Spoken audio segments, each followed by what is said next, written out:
या में मुझको शंका हो रही है। क्या कौन सी शंका हो रही है? को सप्ताहायनो बालः व महाद्रे विधारणम, कहाँ तो 7 वर्ष को छोटो सो कन्हैया और कहाँ इतनो विशाल 7 कोस के गोवर्धन को कैसे ये धारण किया है? सच में बताओ कन्हैया को तुमने कहाँ ते पाजो है? कहा कृष्ण तुम्हारो पुत्र है। शंका हो रही है हमारे सबके मन में, क्योंकि आपका मुखारविंद गढ़न रूप रंग ढंग, यशोदा का रूप रंग ढंग किसी भी प्रकार से कृष्ण से मेल नहीं खाता है। विधि का विधान है कि माता पिता के कुछ ना कुछ रूप रंग माधुरी को स्वभाव को पुत्र अवश्य प्राप्त होते हैं सज्जनों। इस प्रकार से नंदराय जी मुस्कुराने लगे। क्या वैसे तो कन्हैया मेरो लाल है, लेकिन ये जान लो कन्हैया कोई साधारण नाय है। जब नंदराय जी मेरे लल्ला को कन्हैया को नामकरण संस्कार करने आए थे ना, तब उन्होंने बताया था ये कोई साधारण बालक नहीं है। नारायण समो गुणैहि, ये नारायण के समान बल गुण वीर तेज प्रभाव वाले होंगे। उस दिन से समस्त ग्वाल बाल कन्हैया को और दाऊ को मैं निरे देव प्रवरौ राम कृष्ण हार भकऊ, श्री कृष्ण और बलदाऊ के रूप में जो दोनों विचरण कर रहे हैं, आज से सब ग्वाल बाल उनको देव प्रवरौ विशेष देवता मान, भगवान ही मान बैठे हैं। ही तो मानेंगे क्यों नहीं? ऐसे ऐसे दिव्य लीलाएं प्रभु ने की। अब ग्वाल बाल प्रतिदिन जैसे चलते थे उसमें बदलाव आ गया। मिश्रा जी कन्हैया के साथ उछलते कूदते नटखट लीला करते ग्वाल बाल चलते थे वृंदावन में।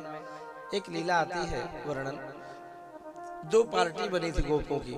एक पार्टी के नेता थे दाऊ जी, एक आधे आधे ग्वाल बाल बढ़ जाते थे और आपस में खेल खेलते थे। अब खेल में एक की पराजय होगी एक की विजय होगी। तो ये नियम बना था कि जो पार्टी पराजित होगी वो घोड़ा की तरह बन जाएगा, उसके सब बच्चे ग्वाल बाल, और विजय वाले जीते हुए बच्चों को अपने अपने पीठ पर बैठाए करके और भांडीर वन में एक वृक्ष था वहां तक ढो करके ले जाना है।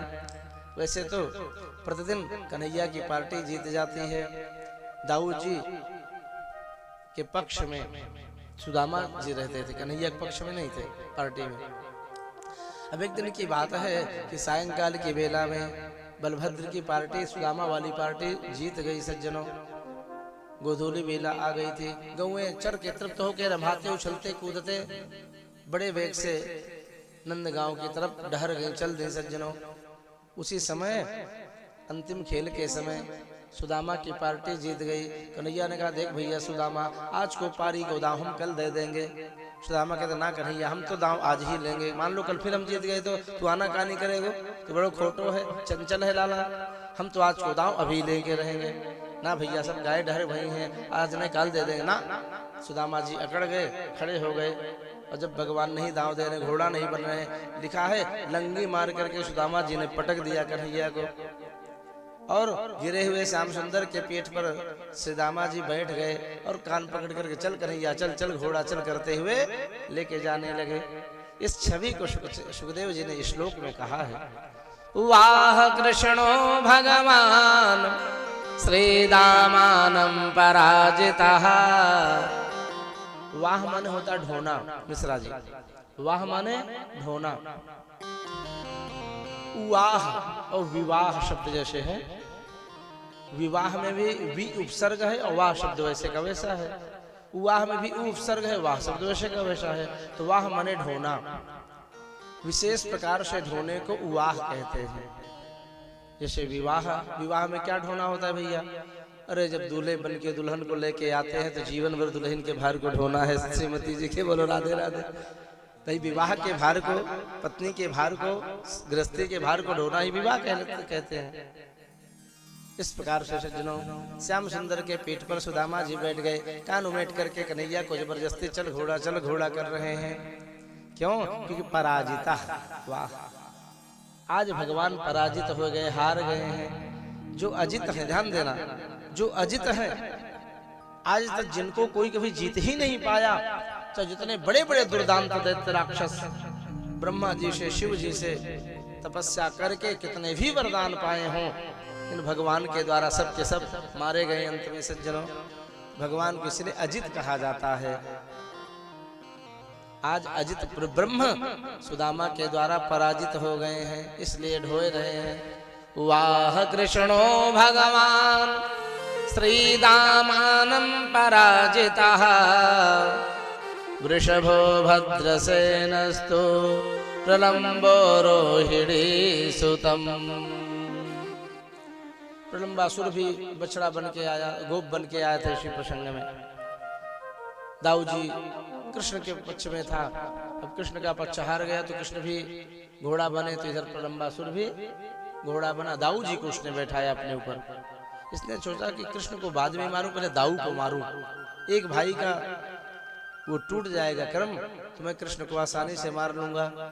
तो कृष्ण के साथ में दाऊ आ जाता है, तो ये बहुत बली है, पहले इसको मैं एकांत में ले जाकर के पटक के मारूंगा, मार डालूंगा बलभद्र को। अब साक्षात ये दैत्य था, कोई साधारण गोप तो था नहीं। दाऊ जी को अपने पीठ पर बैठा करके चला, बड़ी तेजी से दौड़ते हुए चला। अब अन्य ग्वाल बालक सखा जो चलते हैं बड़े प्रेम से, भाव से, खुशी से चलते हैं, लेकिन ये तो दैत्य ठहरा। ये दाऊ जी को लेके चला तो कुछ इसके चाल में अलग ढंग दिखे। दाऊ जी बेहाल हो रहे ऊपर बैठे बैठे पीठ पर। कन्हैया ने अपने अंतर ध्यान विद्या के द्वारा कन्हैया दाऊ जी को प्रेरित किया। दाऊ जी सावधान, जिस गोप के ऊपर आप बैठे हो वो कोई गोप नहीं है, सखा नहीं है, वो दैत्य है, गोप के रूप में आया है, सावधान रहना उससे, वो आपको मारने के लिए ही रूप बदल के आया है। अब जहाँ नियत स्थल था कि यहाँ तक ढोने का काम था, उससे आगे लेकर के भगा कंदरा की तरफ, सज्जनों घनघोर जंगल की तरफ। दाऊ जी समझ गए भगवान के इशारा को, मुष्टि बना करके उसके पीठ पर बैठे हैं और अपने संकर्षण सनातन रूप का ध्यान किया और क्रोध के साथ एक मुष्ट प्रहार किया उसके मस्तक पे। दाऊ जी ने इतना तेजी से प्रहार किया मुदगर की तरह, उसका मस्तक फट गया और राम नाम सत्य हो गया उसका। बोलो भक्त वत्सल भगवान की जय हो। तो इस प्रकार से आज गोपों के द्वारा बड़ी ही सुंदर बाली लीलाएं चल रही हैं। श्री किशोरी राधा रानी के बरसाने की तरफ भी ग्वाल बाल कभी कभी गोचारण के लिए जाते हैं और ब्रज मंडल के अंतर्गत तो सुंदर सुंदर मधुर लीलाएं हैं जो भागवत में भी वर्णन नहीं किया है सज्जनों। शुकाचार्य जी ने गर्ग संहिता में ब्रह्म वैवर्त पुराण में बड़ा सुंदर वर्णन है। मोर बन आयो श्याम मोर बन आयो से बच्चे छोटे छोटे खेलते हैं तो अनेकानेक प्रकार के अभिनय करते, खेलते, लीला करते हैं। फिर श्याम सुंदर वर्षाने में जाते हैं तो गहवर वन की तरफ जा करके और मोर का अभिनय करके श्याम सुंदर नृत्य करते हैं।